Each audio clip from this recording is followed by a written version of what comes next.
I don't hate the return either. I mean, I said it's pretty much like moving deck chairs. Mhm. How old did you say he was? 22. 22. So we subtract 3 years, which Mhm. isn't terrible.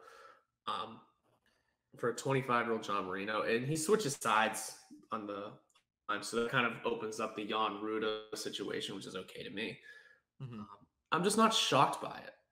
I think Ty Smith has a decent enough future ahead of him that we can really do something with.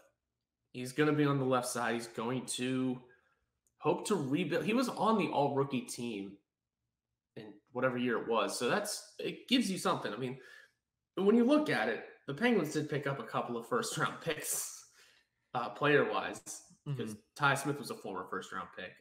Mhm. Who Paling was a former first round pick. We've Mhm. got guys that were picked in the first 30 of the league, so that's a solid start. Um, it's just a matter of seeing how they pan out. I think Ty Smith can pan out, though. People were not impressed with John Marino recently, and that's totally fair. He was getting paid a lot of money from a different management group. That's Mhm. the other part of it.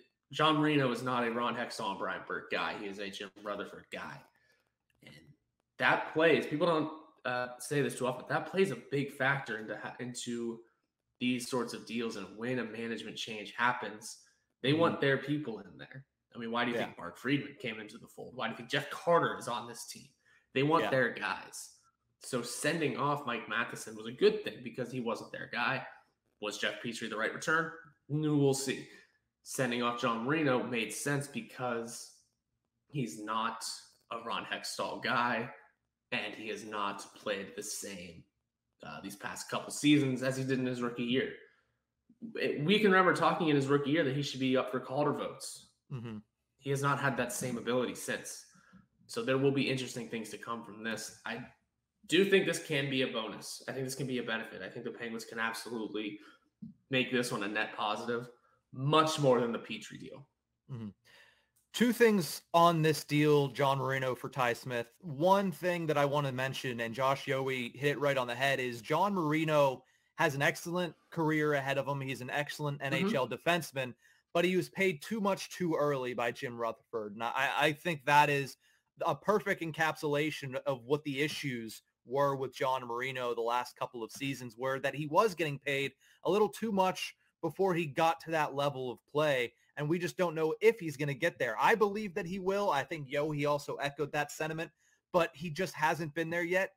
And at $4.4 million, when you have so much money on your blue line, that's somebody that is going to be tradable. That's somebody that is going to get interest around the league. And that's why John Marino ended up being the first guy to go on the Pittsburgh Penguins blue line. But on the other end of things for John Marino is we didn't really know what he was because his first year, like you mentioned, hey, this could be a guy that takes Chris Letang's role. He has an offensive upside. He's really good defensively. He isn't the fastest skater, but he does have some pretty good skating ability.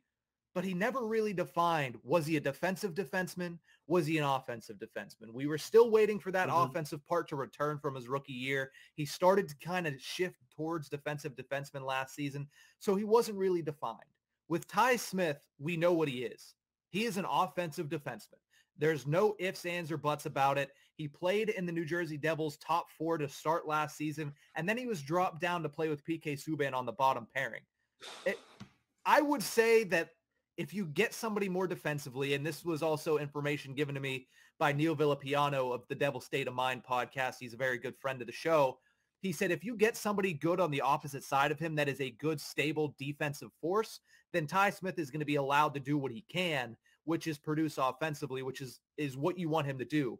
I think if you put him next to a Chad Ruhwedel, if you put him next to a Jan Ruda in a third pairing role, you're going to see this Mm-hmm. kid create a lot of offense for the Pittsburgh Penguins, which is a net positive. Also, the fact is the main thing in this entire deal, the main acquisition for the Penguins was salary cap space.